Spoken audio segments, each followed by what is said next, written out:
निकाली। मैं तुझे आज नहीं छोड़ूंगा। प्रधान जी, उस नागन को यहाँ पर लेकर आओ। मारू छीने पेला कहता जी मैं सही बात नहीं होना। मेरे महल से तू निकल जाना।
तो पिताजी माता को क्षमा कर दो।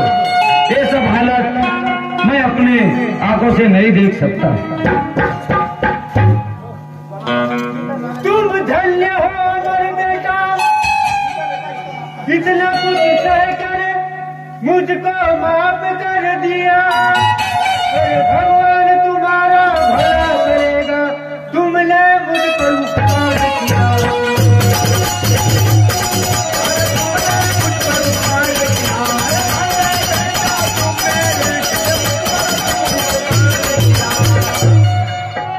तो अमर बेटा इसको माफ तो कर देते हैं, लेकिन इसको अपने महल में नहीं रखेंगे, तो यहाँ से जंगल में भेज देते हैं। स्वामी, मुझे घर से मत निकालो।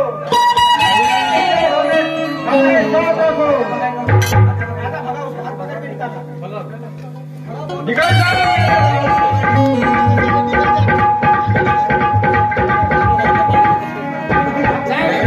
झूठा कलंक लगाई थी ना। तो खेल खत्म हुआ माता बहना, और मानो मेरा कहना, अरे हंसी खुशी से राज चलाना, सब अपने अपने घर जाना।